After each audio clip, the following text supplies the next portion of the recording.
buddy Pete Nowaskey here with Nowaskey Extreme Performance, and I have next to me my good friend Tony Rust from Forever Two Wheels in Minnesota. I'm so excited to be working with my buddy Tony. A lot of you guys know him. You've seen him at Sturgis. He works with us at Sturgis.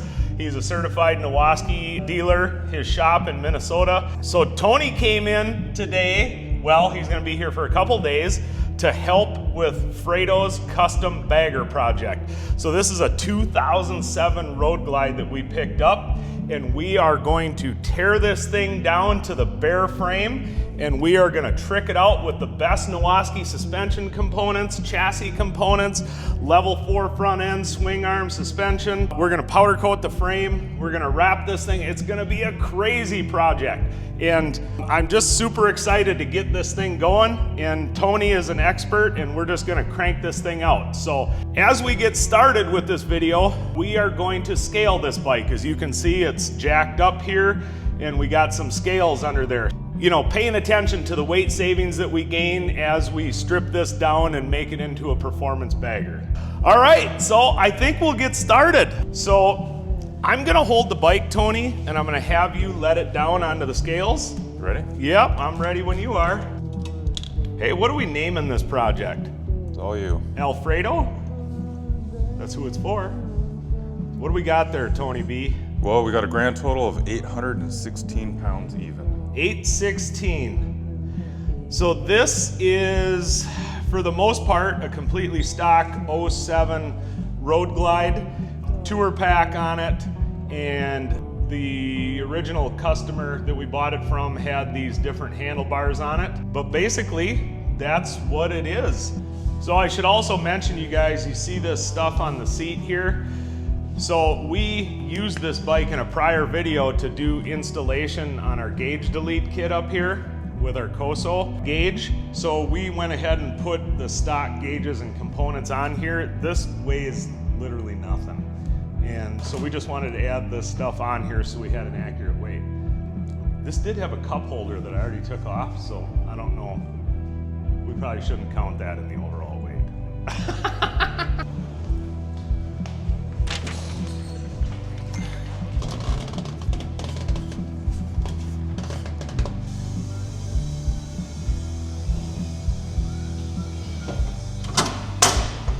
Here we are, we're gonna get ready to do the teardown, Tony. Best plan of attack, I think. Obviously we'll pull the body off first, right? Yep.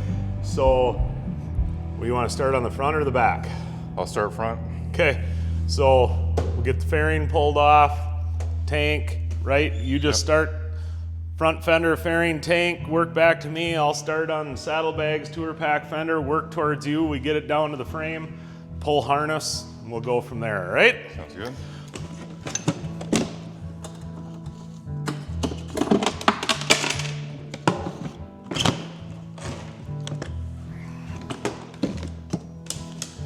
Look at that, we even had a motorcycle cover in the weight, I guess. A couple ounces.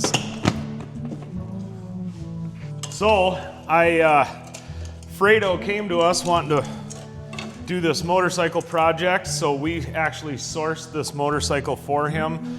You might have seen in a previous short or something I posted, I went to St. Paul and bought this bike specifically for this project. Tony, I think what I'm gonna do is jack it up and pull the rear wheel off. Okay. And that'll help me get the rear fender off, won't it? Yeah. And the tour pack and stuff. Save us a little bit of grief. Some old turnout mufflers here on this girl.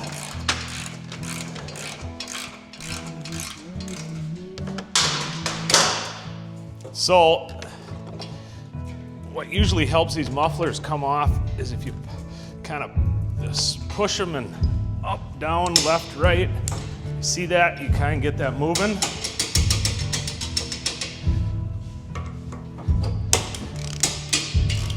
And then little wiggles, little wiggles. Let's see if I can do this one. Circular motion there. Little wiggles.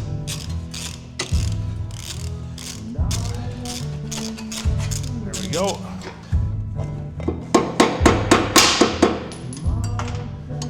You can see here, this is an 07, and it has an upgraded cush drive in there. So this came in 2008, but I don't know. We'll take a look here. I gotta jack this up because there's no dropout in this lift.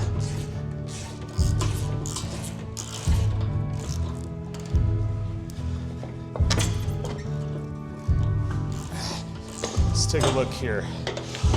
So this is actually an upgraded cush drive kit here that actually bolted onto the hub of the factory wagon wheel. So this was basically version 1 of the cush drive. Now, this project is getting a full chain drive kit. So custom swing arm, suspension, chain drive, and it's getting Brembo radial brakes all the way around. I think we're gonna reuse this wheel though, So, Tony and I were talking about this. Both myself and Tony both like to use hand tools. So we're not big on air and electric. There's something about feeling it. I don't know. What do you think about that? What is the thing that I'm trying to say, Tony? Like, we just like to... I think we're control freaks. Is that what we are? I think that's maybe what it is. So we can't even allow the impact to have control over what we do? Exactly. Got it. I always feel like it gives you an opportunity as you're working on it. Like when I'm disassembling something, I'm putting a fair amount of thought into it. Don't you, Tony?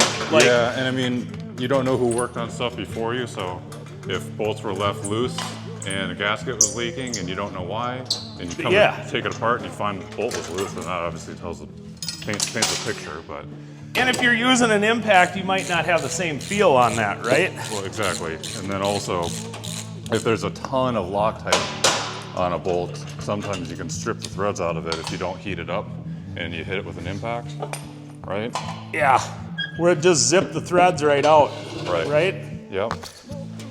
So when you take the stock shocks off, they always leak. So what I like to do is I pull out these hoses here, and this is just for the purpose of these not leaking. Just take the one line.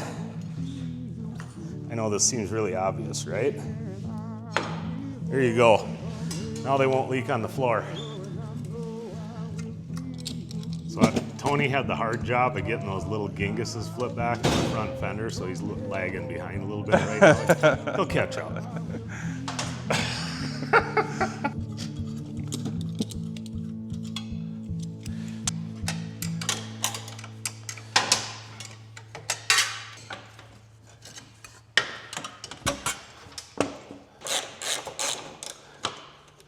See if I can do this by myself. So for the record, we are not going to reinstall the tour pack. This is going to be a performance bagger.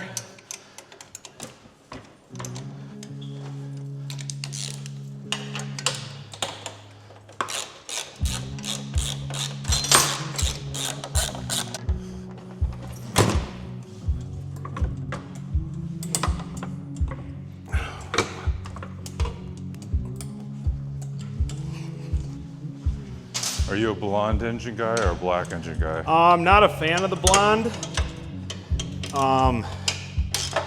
It's really hard to make, the blonde it just doesn't pop, you know what I mean? Yeah. And the only way that I really found for me to make the blonde motors look good is to change all the chrome parts to black. You know, to get that contrast in the engine. However, on this project, we're kind of going for more of a, like, this is gonna be a white frame and then a blue body, and then with the chrome and this, it should all flow when we're done based on the plan that we have, I guess, is the short of it.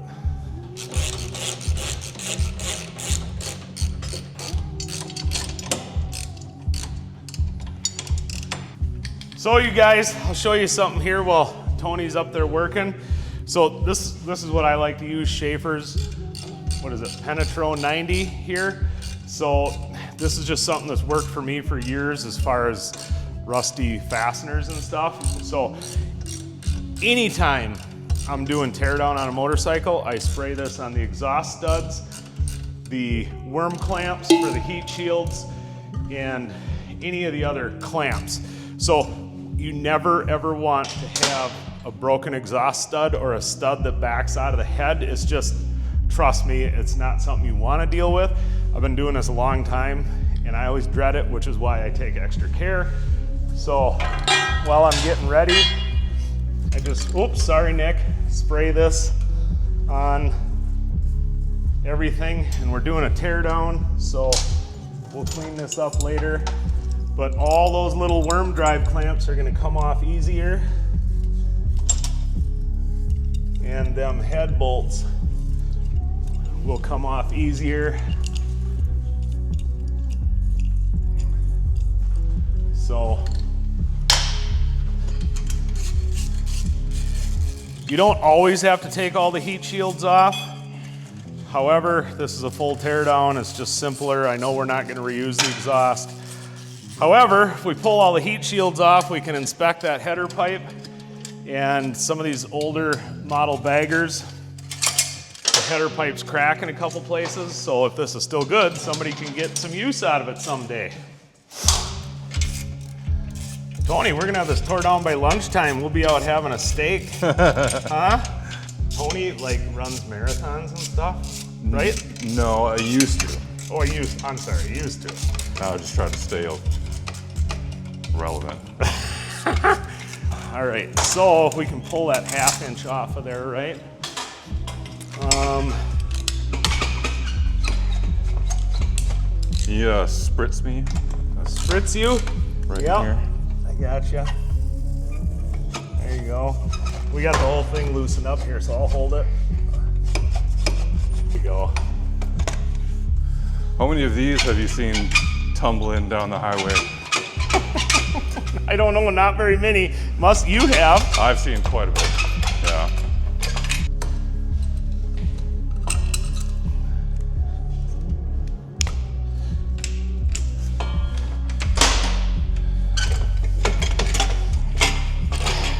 So also, on the older baggers, when I pull the exhaust, I just take this and instead of like removing it, I'm using my hand. You probably don't want to do that. But you can just rotate that down.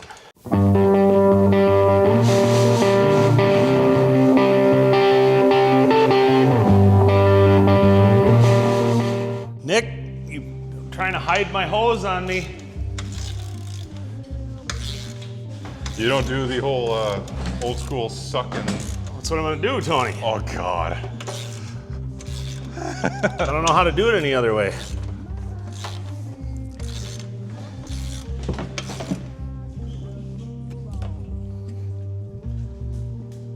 How do you feel, lightheaded? No, I didn't get any. Dude, I grew up on a farm. I know, but Like, I don't know if that has anything to do with it, but Well, as a yeah. kid on a farm, Yeah. I know how to get gas. you're doing that with diesel too, probably. Whatever. Yeah. So I got most of the gas out on these older models. They run a crossover below the frame, the neck in the front.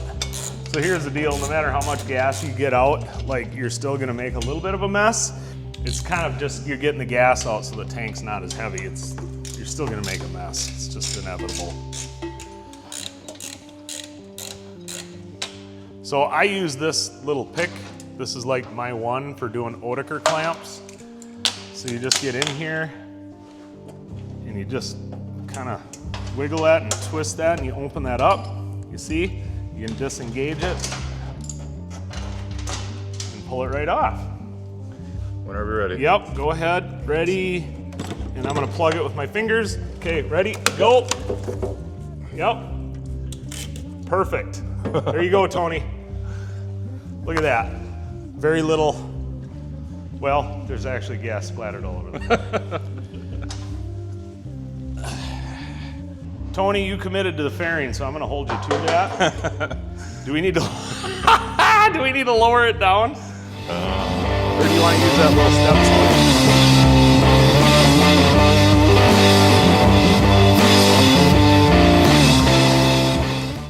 Come on.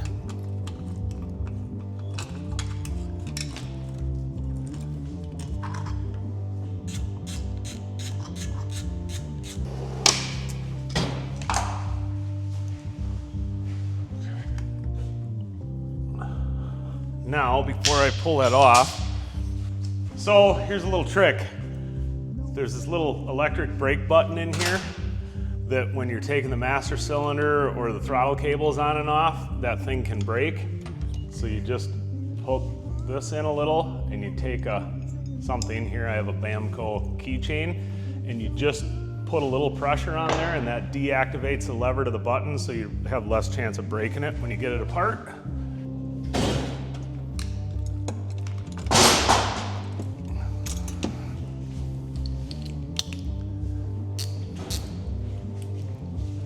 So I'm pretty sure Fredo's getting a Brembo radial master cylinder also on this.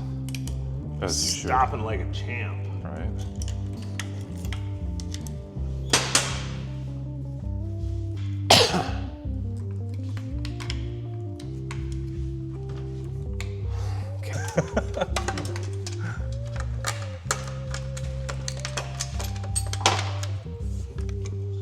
Oh, good heavens. first time that's been apart.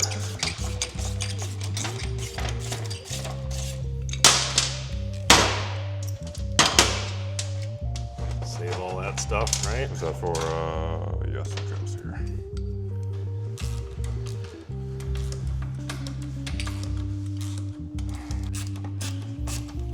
Do you think Harley will ever change their oil filter location? I don't know, at this point I feel like it's a joke.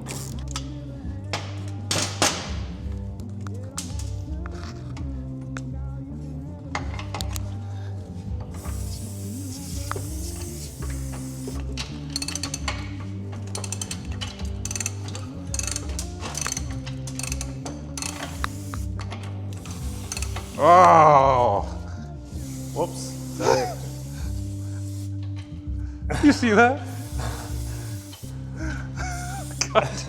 I'm sorry.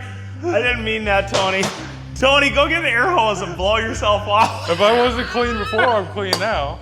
I don't even know what I'm supposed to do with myself. Do I light it on fire? Oh my God, Tony. You missed the entire motorcycle and just hosed my crotch down. Okay, just blow it off with an air hose. Where's the nozzle? Oh my goodness. There it is. I thought you were doing that on purpose.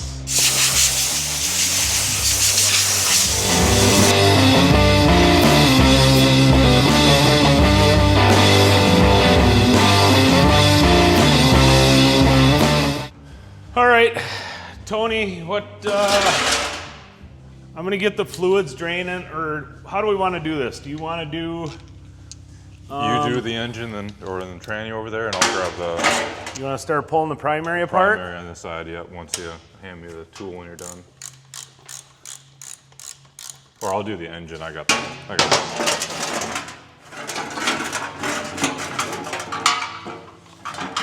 I don't know if we're gonna be able to do them both in the pan. You might have to take the pan, and I'll get this little one. Someone really didn't want that one coming loose.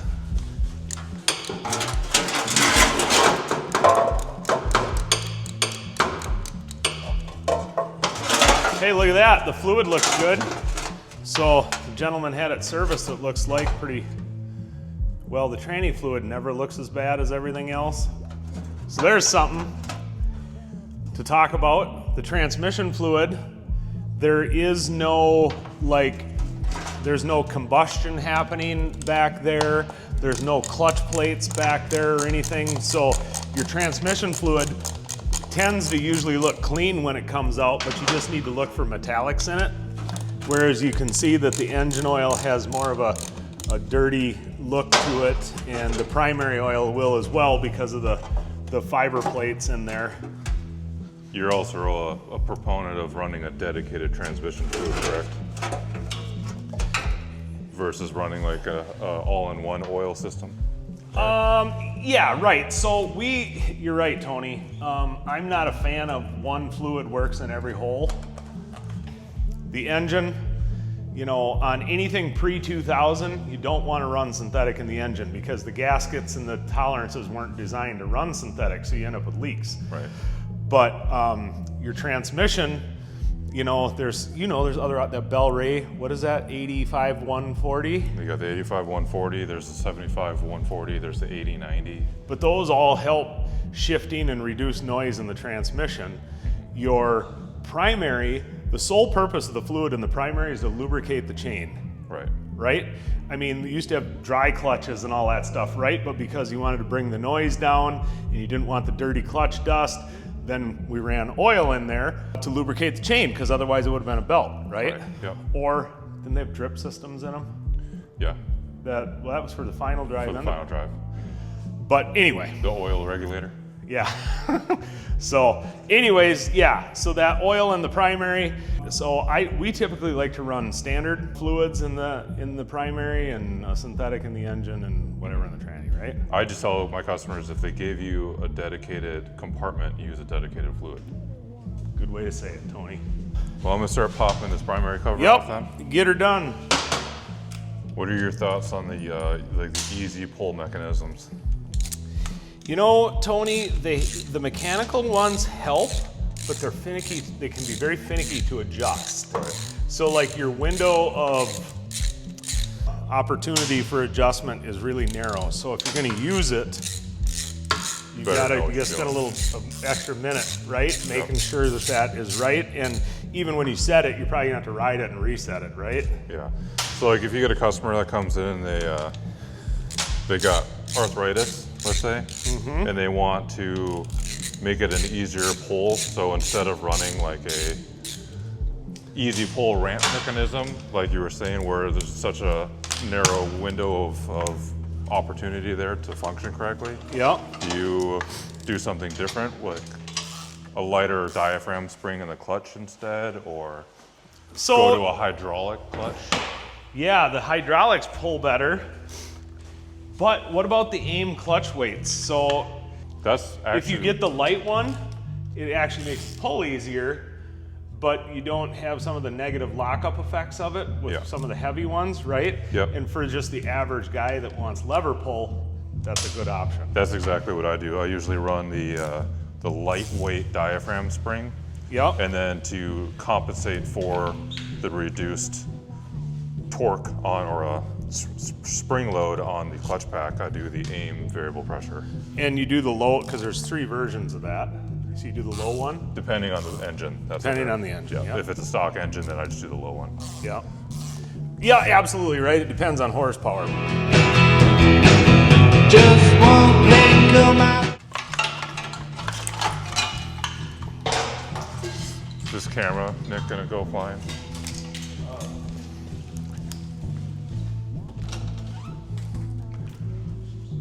There you go, wiring harness. We're gonna clean that baby up and strip out all the stuff we don't need and get her all back together.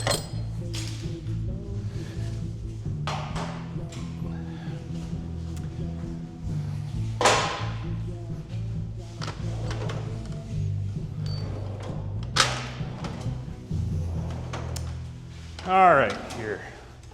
Tony, we're getting to that point in the project where all the tools are everywhere. I know.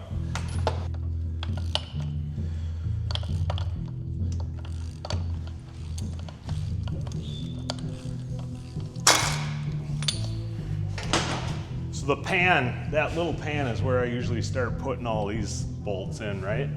Yep. Release cover in the primary, all that. I can wait for you. You'll pull the starter off. Got her? Yeah, she's a little loose and loosey-goosey in there. Here's a spacer for your tensioner that just fell out right there. Yep.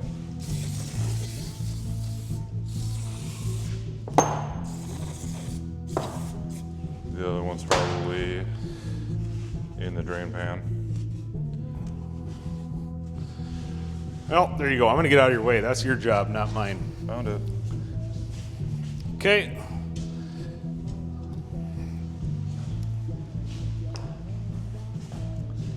So where did I have some of those? We'll figure that out at the end.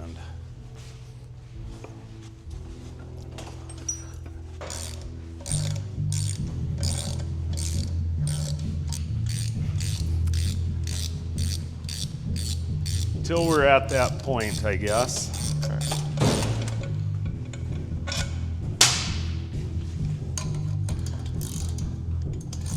I actually reuse them because it's not a stretch bolt. The only reason they one-time use them is because of that rubber Loctite. seal on the back. Oh, yeah. So I usually just clean them and reuse them because, to my knowledge, it's not a stretch thing like a head bolt. It's just that rubber seal on the back. Yep. And in my opinion, it's like, I don't know how that necessarily goes bad.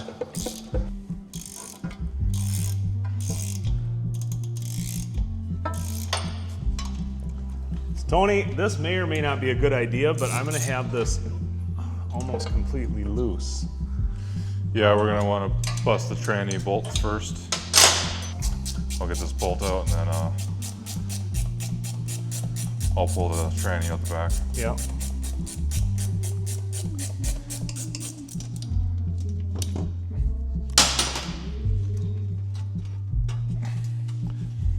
Out the side, I should say. Yep.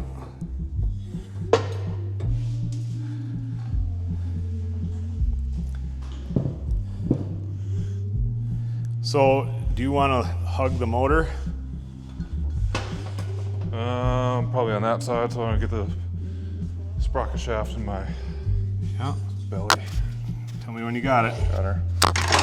Yeah, I'm just gonna take it out and set it Yep. You just set it down and then we'll get the... right there. Yep. Yep, for the moment. Okay, I'll hold it. You're in charge of getting the Where's the tongue off Oh, we're gonna do that first, yeah. before we set it on the engine stand. Correct.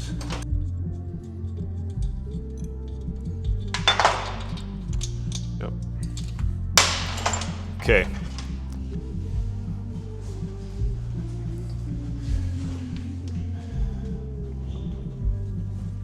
Yep. There you go.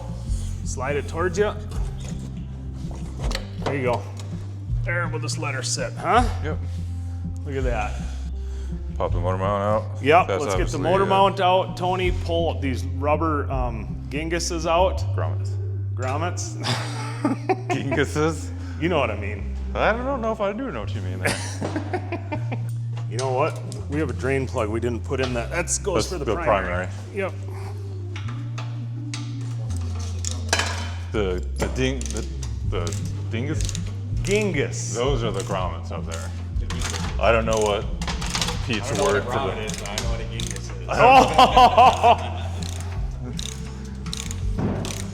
is. No, right now I'm pulling the front motor mount out. As you can see, it is seen better days. Yeah. I mean, look at all this dirt packed in here.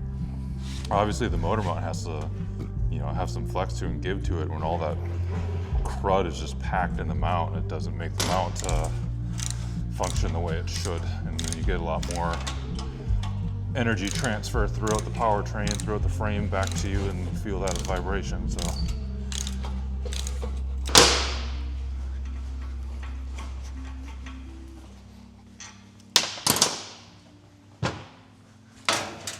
Yeah, that's gross.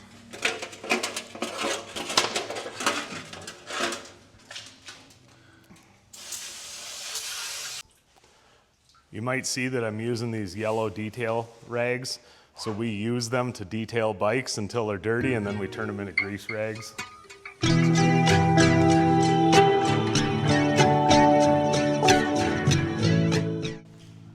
Total time on this project is like 3 hours and 40 minutes so far.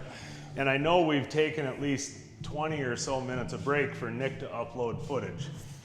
So we did a complete disassembly on this.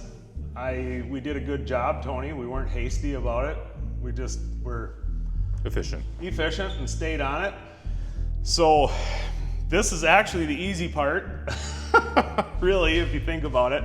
So now we got to clean everything up. Like for me, and I know you're the same way, Tony, like you want to operate with things clean, right? Absolutely. We just don't leave things lay around dirty. We don't wait until the last minute, because then you're hasty, you're trying to put it together, and we clean things up right now. And so now we're gonna go through the engine, the transmission, the primary, the clutch, all the starter, everything. Also, the cleaning parts, then you can uncover any cracks or damaged parts, or you get to have a little bit more one-on-one time with that part to discover things that need to be replaced. Problems, yeah. Now we're gonna get this old girl cleaned up here.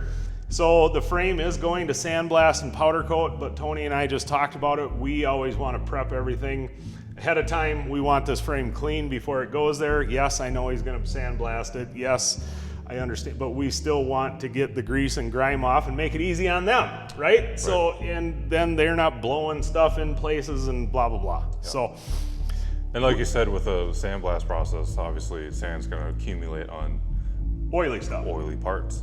And then drive that into the metal. And then when you bake the powder coat, that can cause us to go efficient.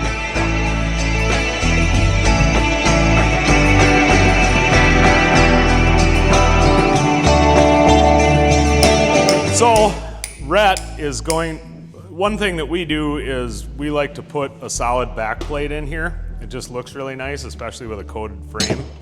So Rhett, Wet Rhett, who does a lot of fabrication for us here at Nowaskey. So he's coming in this afternoon to weld this back plate in, and then we'll go through and check over all the welds in the structure of the frame and clean up any crappy welds or anything on there, so it just looks nice when we get it powder coated. So we're gonna be plating this area and covering up all this ugly shit because nobody wants to see any of that. So we're just gonna be capping it with some sheet metal that we have here. I'm gonna make a template out of some cardboard first, so that way I'm not wasting material and wasting a bunch of time cutting and fitting and cutting and fitting and cutting and fitting. So I got a sliding T-bevel here that I'm gonna use just to find the angles of these. Kind of just set it up against the bottom and get a rough measurement of that angle, so that way I can just trace it onto the cardboard.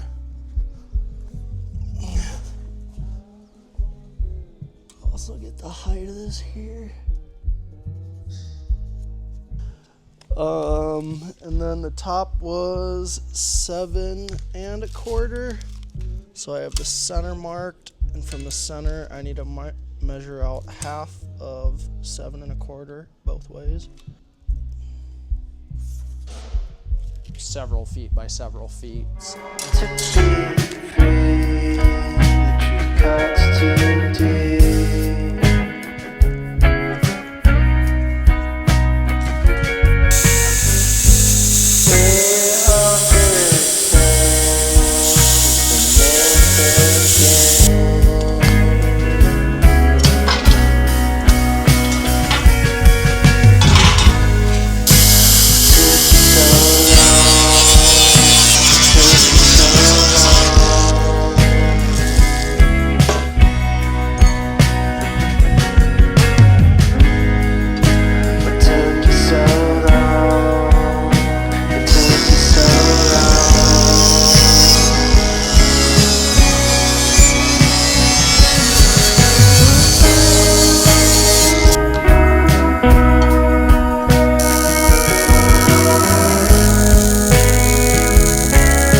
Yeah, it is.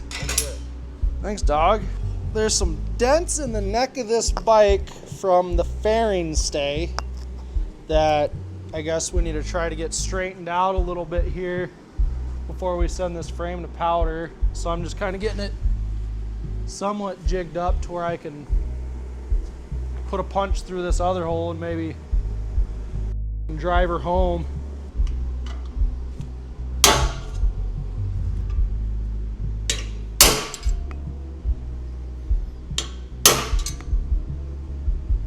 well, it should pretty much wrap it up for the framework we did on this. Capping this section with a piece of plate, pulling a little bit of dents or pushing a little bit of dents out of the neck from the fairing stay. I guess we'll get back over to Pete on this one. All right, guys, there you have it. We have got this motorcycle tore down to the bare bones. So as you saw, Rhett welded the back plate in the frame for us. This is just something we like to do to clean this up. Now, this is ready to go to powder coat. So we've checked everything over, all the brackets are straight, all the welds look structurally good, everything is good on this frame. Up on the front here, someone had over torqued this bracket, so I think Rhett heated that up and kind of pounded that out. So on some builds, we'll go through and clean up the welds and grind them down and buff them out and stuff, but I'm telling you what, that can get pretty time consuming pretty fast. And once you start, you're committed because you kind of want it to all look the same, right? So on this one, we are not gonna go grind all the welds down and do that show bike look. We're just not gonna do it on this one, right? Function over form, that's what I'm gonna say. So the frame is ready to go, and I have here like all the parts laid out that we're gonna send out to powder coat. So you guys can see, like, if you're gonna do this right, like, you can do it, but if you're gonna do it right, you have to do the details. And it's in the details, that's what counts, right? So we have the radio bracket here, the fairing mount, grab rail, the bag rails. We have modified these. We took the exhaust mounts off of them and cleaned that up because we're not gonna use them anymore. You know, all your supports and brackets, the frame's gonna be white, so we want these covers to match in white as well. Brake pedal, kickstand, I mean, all the engine mounts, saddlebag mounts, battery tray, the backer for the air cleaner, coil mount. So the frame is gonna be white, so basically any bracket that touches the frame is going to be white. The wheel here I have in the middle and the clutch lever. These are gonna get powder coated black because it's gonna have black wheels. White frame and mounts and brackets, and then black wheels, and then this will be black. The clutch lever, we'll likely reuse it. We're gonna put a different brake master cylinder. Anyways, that's down the road, okay? So all this stuff has been prepped for powder coat, bushings, this and that, out of them, cleaned up, da-da-da, and it's ready to go. We left, I think I've mentioned this before, we left the neck races in the frame. That way when they're sandblasting and powder coating and all that, we're gonna put a new race in it anyway. So they'll do all that, and then we'll take that out, put the new one in, it'll be nice and clean and good and ready to rock and roll. So I need to get this off to the powder coater so we can get going on putting this awesome performance bagger back together. So I know we got a lot of parts rolling in. We got a shelf over there with all kinds of goodies to go back on this. So before we start building it, just kind of like I laid this out here, before I start building it, we're gonna lay out all the parts for the build so you can see what goes into it. It's pretty cool. All right, so I'm gonna get this boxed up and loaded up and get it off to the powder coater.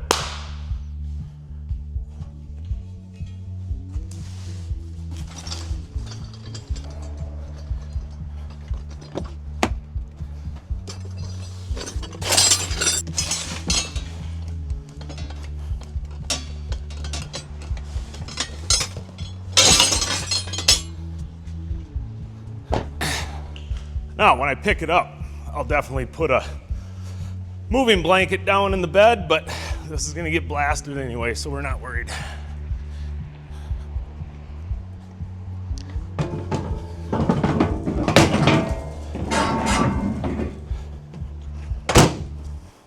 Off to the coater.